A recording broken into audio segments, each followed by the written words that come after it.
Hey folks, welcome back to Love is Strange. We're gonna do more of this Kate romance line. We're ready to get down, ready to get busy, ready to work hard.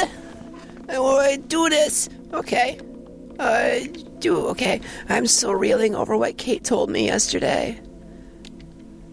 I could never have guessed that she was getting trouble from bullies. Who could be mean to Kate Marsh of all people? It makes me furious to think about and kind of lousy at the same time. I'm supposed to be her friend, and I had no idea this was going on. I should have said something, asked her out for tea, or sent her a text at least. Some friend you are, Max. This is the worst. But there's no use worrying about that. What?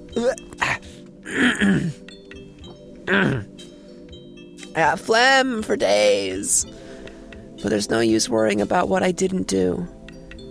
It's not like I can rewind time and fix it. Because of the video, you do the mechanics. The important thing is being here for Kate in the present, in whatever way she needs. The bus reaches its destination, jerking me out of my thoughts. I have to stop by the Boardwalk today. There's a lot of neat little shops down here. Handmade souvenirs, antique stores, gift shops. There's even a place that sells camera gear for tourists looking to preserve their memories of our sleepy little beach town. The shop also sells hella cheap Polaroid film, which I need to take the contest photo. I asked Kate to come along, telling her that I wanted some company, though it's more for her sake than mine. She needs a day to relax, especially after I made her spill her guts to me yesterday. She seemed okay when I texted her last night, but I still wanted to see her in person to make sure. And her response to being asked to join me was so damn cute. I pull out my phone to let Kate know that I have arrived, glancing over my last received text from her. Sounds wonderful. I'll see you around 9. And I promise I won't be late this time.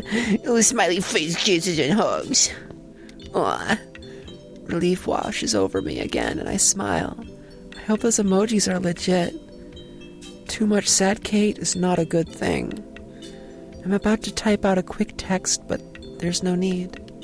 I can see Kate on a bench not too far from me, hands folded in her lap, staring out at the glittering ocean. I put my phone away again and start to walk quickly in her direction, not wanting to keep her waiting.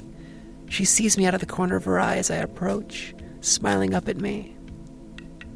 Max, there you are. Hey, Kate, sorry if I kept you waiting long. I rub the back of my neck sheepishly, thinking about the 3 times I had hit the snooze button on my alarm this morning. Kate shrugs, nonchalant.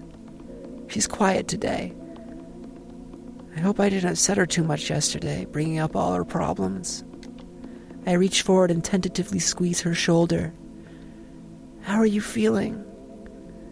Her eyes don't leave my face, but she seems to perk up at my touch. Okay, I actually felt like playing my violin this morning. I haven't touched it in a week. I had noticed. Kate had stopped playing her violin in the mornings right around the time she had started acting sad. I can't stop myself from smiling. That's so great. I must have slept right through it, but I'm sure it was nice. As always. She looks away, suddenly shy. Aw. Actually, I didn't get the chance. I was too, excited to be here. Oh, that's cute. Oh, that's cute. And queer. She looks up at me, her eyes bright. With you. Oh, my heart. Oh, my heart. Oh, my heart. She says it with such a gentle voice that it makes my heart melt. Me too. Me too. Ah! I pretend to be distracted by a seagull milling around behind us, her sweetness giving me a momentary loss for words. And of course, I can't even show up on time. You could have been playing your violin instead of waiting for my lazy bones. Kate, not even remotely peeved, just laughs and rises to her feet. It's fine, really. I can play later. Maybe you could even join me on your guitar. Oh, yeah, jam session, string instruments, bleh. I nod immediately. That's also how I play guitar, by the way. I hold it up here, over my chest, and I just sort of limply throw my hand on there and sort of I'm very good. I'm not good. I nod immediately. Kate and I only played together once, but it's still one of my favorite memories with her. Definitely. We're long overdue for a jam session.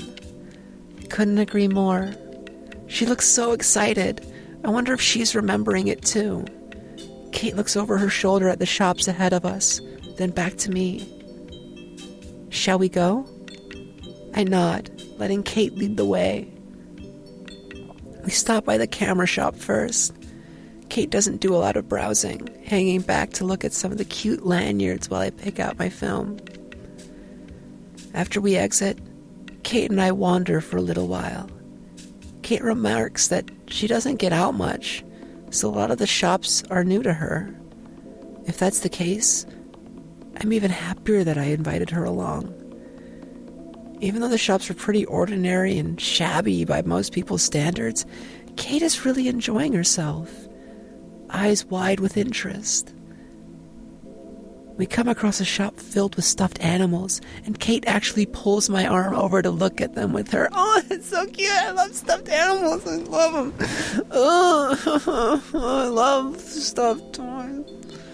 Of course, who would ever guess that I like toys? Because it's not right here within my reach. I have a katana figure, and she's beautiful and distracting, and I look at her a lot when I should be working.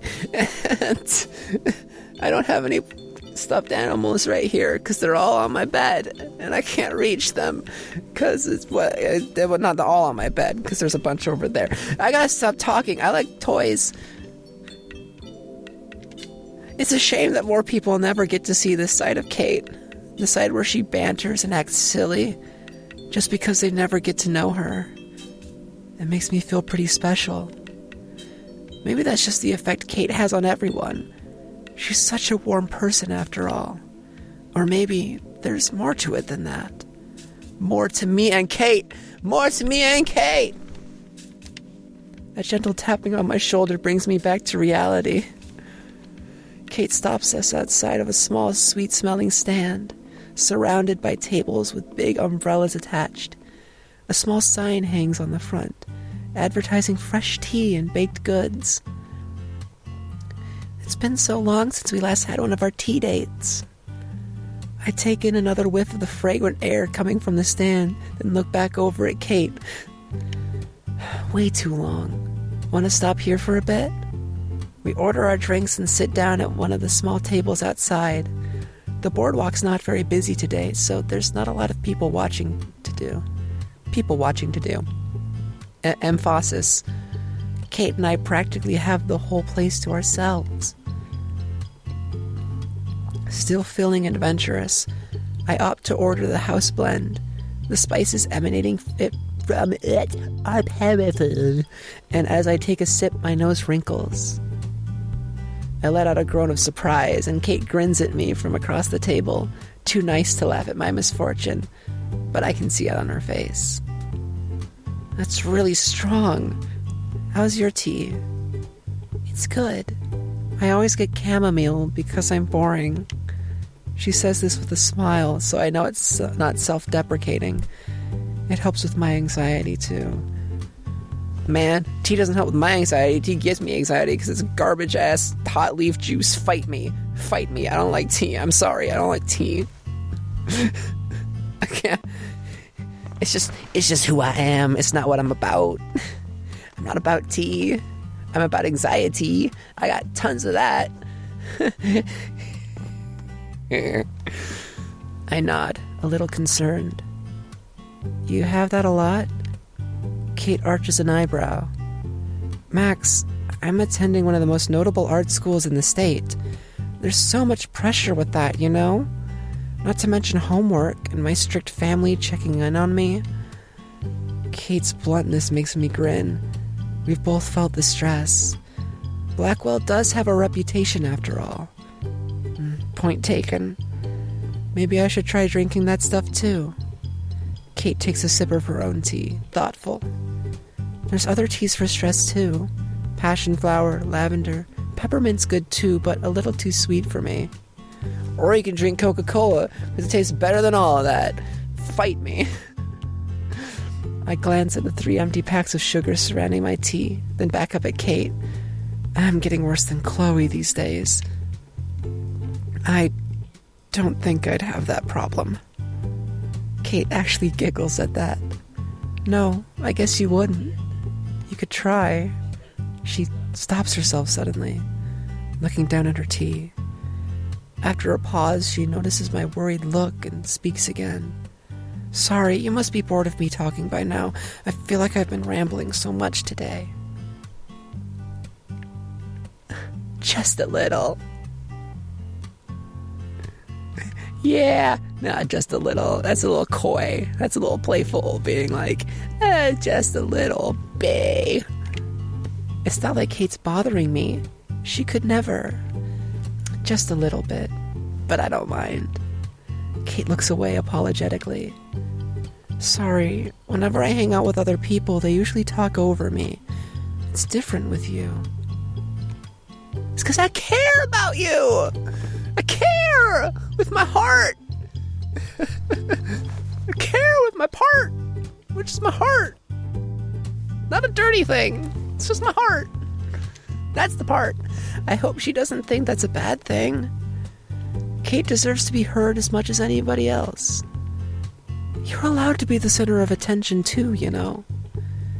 Kate looks at me skeptically. I'd rather not be, honestly. But I appreciate the thought, Max. People get surprised when I actually have things to say. I guess I just don't stand out that much. I actually know exactly how you feel, Kate. She seems surprised at this statement. You do? But your photos are amazing, Max. Everyone knows you for them. Why do you think everyone was so eager to have you submit one for the contest? You really do have a gift, Max. I shift a little uncomfortably. Oh, God, someone believes in me. I know everyone thinks so, but I don't see it sometimes. That doesn't make it untrue. You're just insecure. Oh, who's just insecure, Kate? Who's just in me? I smile at her, knowingly. Kind of like you, huh? She pauses, suddenly very interested in the napkin under her disposable teacup. Maybe. I'm serious, Kate. Your drawings are awesome. Just as good as my photos. I lean forward, as if sharing a little inside joke with her. I still haven't erased that drawing you left on my room slate, just in case it's worth something one day. Kate had doodled a cute doe on my room slate a few days earlier, wearing a plaid shirt and a camera around its neck. An obvious caricature. Kate erupts into giggles at that. Okay, now you're being way too nice. I spent 2 minutes on that crap, tops. I gasped dramatically, mock offended. How dare you, Kate Marsh? That doe is obviously adorable. Kate crosses her arms.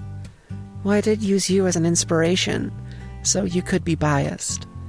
Kate, please, that is not the only reason. I shut up and take a sip from my tea, a sudden heat rushing to my cheeks. For some reason, the implication that Kate might think I'm adorable is making me trip on my words. I better not be. I actually want to write children's books one day, and do the illustrations, of course. So cute art is a must. I grin at the thought. It's perfect work for you, Kate. Kate beams back at me. I didn't have a lot of friends when I was younger, so I read a ton of picture books. They were a big comfort to me.